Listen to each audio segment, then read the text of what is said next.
Hi, this is Brad Linder with Liliputing, and this is an Android 4.0 mini PC. It's a little $74 computer that runs Google Android, and right now it's connected to a power supply, a wireless keyboard and mouse through a USB port here, and a 1080p monitor using an HDMI output.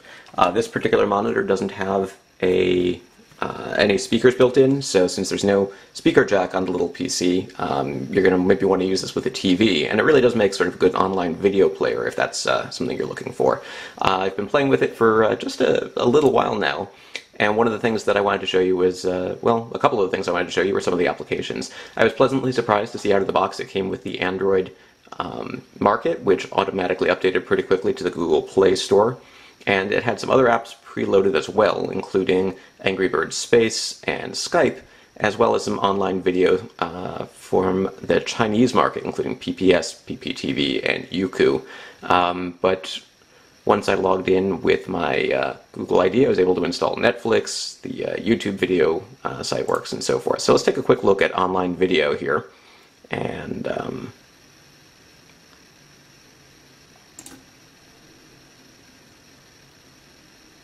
here we've got some high-definition video playing from YouTube. And you can see I've got shaky cam there going just about as much as I do right now. Plays pretty well in full screen.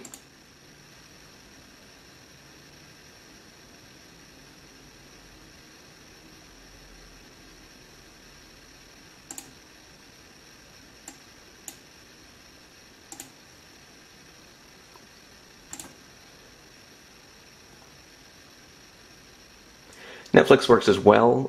It takes a little while to buffer the videos sometimes, but they do play reasonably well.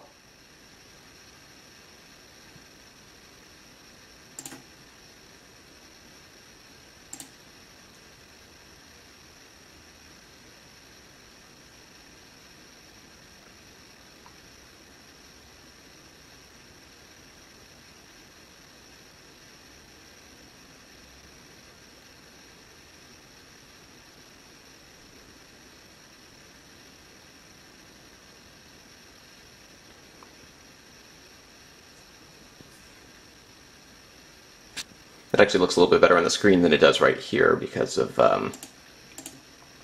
sort of a brightly lit room here. Some other applications, I went ahead and installed one of my favorite Android games, Robo Defense. Plays quite smoothly.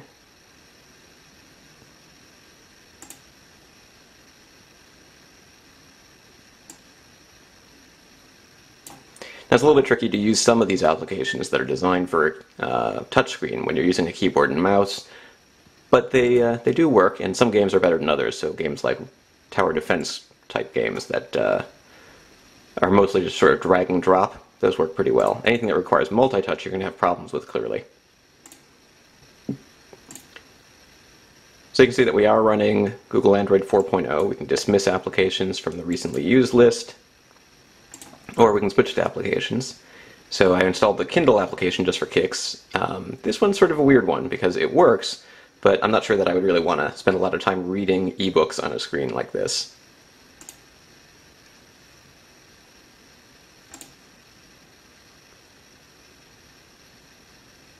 Pocket Informant Calendar.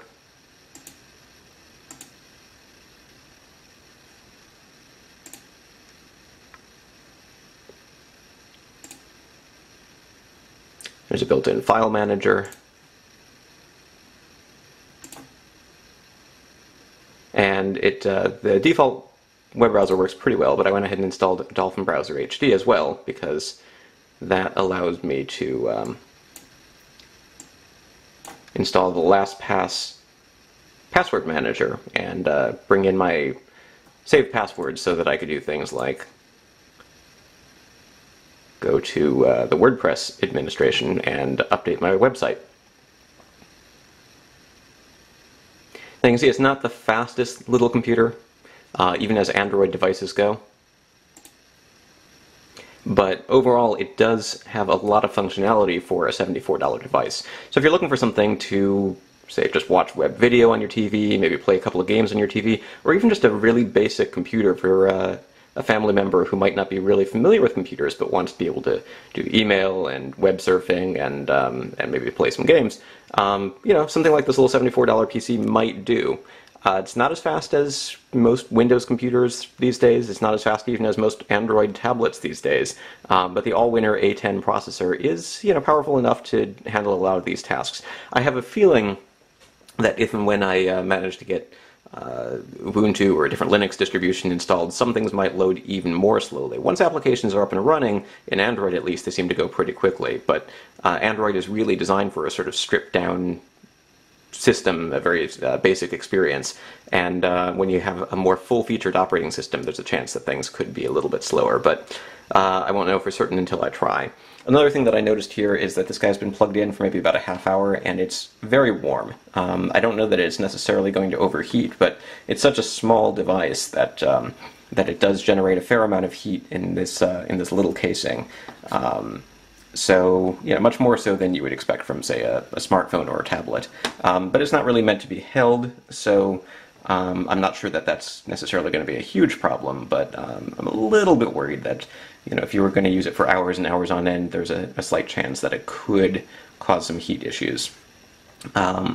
So, I'm not entirely convinced yet that it's a perfect replacement for other types of set-top boxes. Plug into the back of your TV and use as if it were a Roku or a Boxy box or something like that. But my only real concern, I think, is the fact that it generates a lot of heat, and so for extended periods of time, if you use it, it could cause some problems. And of course, the user interface isn't necessarily as simple as you would get from one of those sorts of devices. But, there's lots of Android applications, such as Plex, that might be able to sort of turn it into a media center if that's what you're looking for.